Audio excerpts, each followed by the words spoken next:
This is the Cal One-on-One podcast on Cape Atlantic Live. Here's your host, Nick Kosko.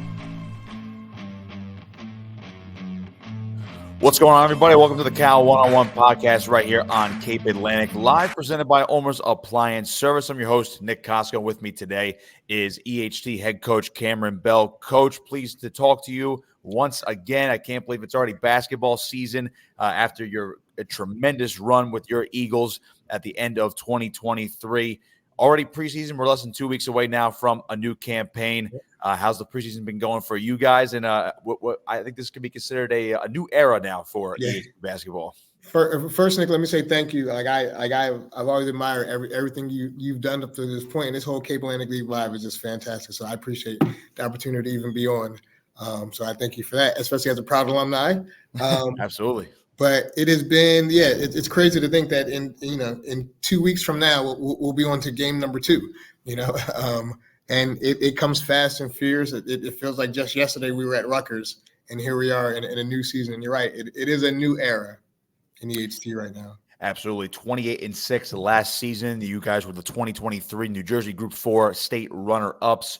Fell to Patterson Eastside in that state final at Rutgers University, but winning a South Jersey Group 4 title over Lenape, and of course winning that Cape Atlantic League title over St. Augustine Prep on your home floor nonetheless. So it was a very successful season, arguably the best season in school history. But now you transition to this new campaign. Large and great senior class has graduated. You have some guys that are coming back that are going to have bigger roles now, so we'll get into that in a little bit. But just talk to me about this transition from last year's epic team to now. You're going to have a lot of new faces out there, at least in the starting 5. Yeah, for sure. We definitely are going to have a lot of new faces out there. But one thing that us as a coaching staff have kind of prided ourselves on from day one is building the program up. We have a ton of help with the feeder system. Ran by Tori Cavalieri. He's the president now of EHT Travel, and seeing those kids get more and more skilled. So it's all about raising the floor, and I think we've done a pretty good job of raising that floor. So although it's a new team, the expectations will be slightly different. The skill is still there, and we have some guys who, quite honestly, if it weren't for having such a strong 5 that we had last year, those guys would have saw more minutes. And they can play, and I'm excited for everybody to see them. So you mentioned how you not that you want to temper expectations this season, but how do you balance it out compared to last year's success to this year's group, where a lot of those guys maybe didn't see as much time last year as you just alluded to, or they got in some of those games and were key cogs off the bench, but now they have a bigger role here this winter. How do you manage the expectations from, okay, this team was a state runner-up last year, but now this year, at this point, anything less than a state championship, it's like, all right, you didn't have a successful season. So how do you manage those expectations with this new group? Well, we saw on the first day we started, basically we explained to them that every year is a new team. Like, even though the last few years, some of the core pieces have always, stayed around, but every year it's new, it's completely new for the players and for the coaching staff. So getting them to realize, one, that, it's that 22, 23 is over. It's 23, 24, and we honestly don't talk about it that much anymore, other than this is the level of effort that it takes, and the rest will take care of itself. So that's been a running message every single day, is give effort, consistent effort, and the wins will come and the improvement will come. But keep a hold of working hard every single day. That's really what it's been. Couple of the guys that stood out to me from last year's roster that are on the roster this year: Jay Salisbury, Jake Karp. I know Jaden Reyes is back, CJ Ford, guys like that. I would imagine they're going to be in the starting. Jaden Dixon don't forget about Jaden Dixon as well. Jaden Dixon as well. Yes, I can't forget about him. All those guys were key cogs off the bench last year. I'd imagine they're going to be in some sort of combination in the starting 5, if not key role players this year as well. Looking at what you guys had last year, as I mentioned, the guys that are back for this season. At last year, you guys like DJ Gurman, I know you had Jane L.A. Reyes and guys like that. I can go down your entire roster pretty much, but very stout defensively, but you guys could also score a lot. I feel like the defensive mentality is still going to be there with you guys this winter as well. Do you have to change your style a little bit with the way you guys play compared to last year, or is it kind of the same thing this year? So it's funny. That's what I spent literally after basketball season ended, and we're in the middle of track season in the spring, and I had a coaches meeting, and I sat down and said, all right, we need to figure out as early as possible what it is we have, and can we still play the same style of offense that we played? Do we need to modify a little bit? And so far, a week in the practice, and for the most part, we're going to be pretty similar in terms of style. Like you said, the defense, that's always going to be the same. But that is just defense has to travel. The level of defense is always going to be there. Offensively, we're going to look a little different because, quite honestly, the biggest difference between this year's team and last year's team, outside of athleticism, is we have a lot more shooters on the floor, and that's going to change our style slightly. But I am who I am, coaching, and I like to play a certain way. Mm-hmm. And a week in, we're practicing the way that I like to play. So, we'll see what happens when we actually go live. How have you measured that progress from the offseason to the preseason now? As we just mentioned, you guys are a little less than 2 weeks out now from that home opener against St. Joe's on December 14th.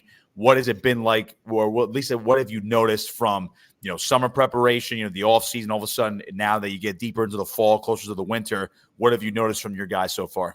I'd say the biggest thing, and it was the first guy you mentioned that he got some decent minutes down the stretch, Jake Karp, that kid.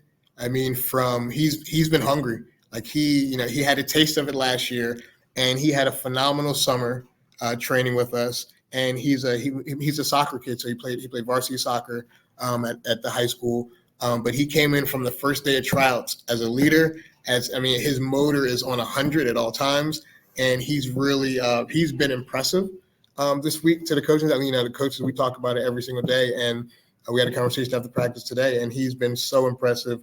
Like, he understood, he learned so much from the group that came before him, and he's really been an impressive example so far this week. And another thing that we talked about was we knew our biggest deficit was going to be the athleticism. Like that is another key difference this year and last year. So we kind of dove headfirst into, okay, I am a track coach as well. Let's work, let's work on becoming more athletic. And everyone has made gains in terms of their speed, their quick twitch muscles a little bit, and just being a little bit bouncy. And we still have time to go. We'll still keep working on those things, but yeah, that's the biggest thing. We've worked on our athleticism, which was a deficit for us. I like how you phrase that you're working on the athleticism. I know there's a lot of people that say, well, it really can't be taught. You're basically born with it, but I feel like you can coach it to a certain extent and in the way you want to play as well. Looking at your last two teams, which made nice playoff runs, including, of course, last year's team that got to the state final, you knew what you had. And I know you know what you have this year, but is it going to be more of a progress? Are you going to measure progress a little bit more throughout the first month or so of the season here this year? Absolutely. So every year I break the season into quarters. So we have 24 games. So we look at that first 6, right? We know what our opponents are, where are we, and then after that first 6, we reevaluate. All right, do we need to make tweaks here? Then the next 6. So you're right. We did know more coming in the last few seasons exactly what it is we had. But this year, it's one of those things where you don't really know till you know. You have to see these guys in much bigger roles. So as much as we prepare and we think we know certain things, we won't really know till the live bullets start flying. Now, when you look at the buzz around this program, what you have done as head coach over there has really built up to be one of the better public schools in South Jersey, if not across the entire state. And you mentioned wanting to maintain that level of success based on that, especially the last 2 seasons. How do you deal with that buzz, the outside noise? Maybe the expectations are now saying, well, this is an EHT basketball program that at one point was like, yeah, it'd be nice if they made the playoffs. But now it's like, all right, they've won titles. They've proven they can get to the final game of the season. How do you manage that with you, your staff, and as well as your players, especially the players that could be coming up in the next couple of years? Well, so first I start with, you mentioned my staff. Like I like it has not just been me. Like I have such a dedicated staff, and they're always out and about talking to people within the community, going to games, talking to parents and potential players. And honestly, like I started year 1, going to be my 8th year now. I started with a mission statement of wanting Harbor Township to be one of the best places to come play basketball and to get an education. And that doesn't change. Like that has never changed. That never will change. And I think every kid that comes through the program be it rec, be it travel, be it the high school. I think they feel some sort of a sense of pride in Harbor Township, especially when it comes to basketball. Do you think this program can no longer be under the radar? I know that might have been a moniker maybe about 2-3 years ago, where you make a little bit of run in the Cal Tour, make a run in the playoffs, but again, winning the conference, winning a South Jersey title, getting to Rutgers University last year. And I know it's a new squad this year, but I feel like some people around South Jersey will say, well, that team could still be pretty darn good. Do you feel like you could use that under the radar moniker this year? Part of me wants to say yes, but I say no, because I feel like we've never been truly under the radar, right? When it comes in the basketball community, we've never been under the radar. Maybe to the casual fans that that don't watch a lot of high school basketball, or only watch when it comes to finals games, stuff like that. But I think we've never been really under the radar. Like, from before I even got here, and since I've been here, it's always been, the EHT people want to play EHT. We've always been a big Group 4 school. What can they do? So I felt like we've never really been under the radar. But what I do tell the guys is that what is out there, you hear things, bandied about, and what is out there is, oh, you guys aren't last year. It's like, yes, you're right. We're not last year, but you're about to find out exactly what we are. I like that message as well. Now, speaking of, you're about to find out, I feel like there's a lot of other teams in the Cape Atlantic League, and maybe it's just me from more of an outsider's perspective that has not seen it for more than about 5 to 10 years from this perspective. But I feel like this year, and especially over the past couple of years, the depth of the entire conference, all 3 divisions, it's never been deeper. I mean, I feel like you saw the top heavy teams, and some other teams still have to quote unquote rebuild. But I feel like there's just talent across the board. What do you say to the rest of the conference around here in South Jersey? Absolutely. I think I truly believe that the Cal is one of the best conferences in the state of New Jersey. Like you said it correctly, Nick. Like, in our 3 divisions, every division have teams that can make runs, in their respective groups in the states. And I think the Cal is strong. We happen to be in the quote unquote top division with all the big dogs. So.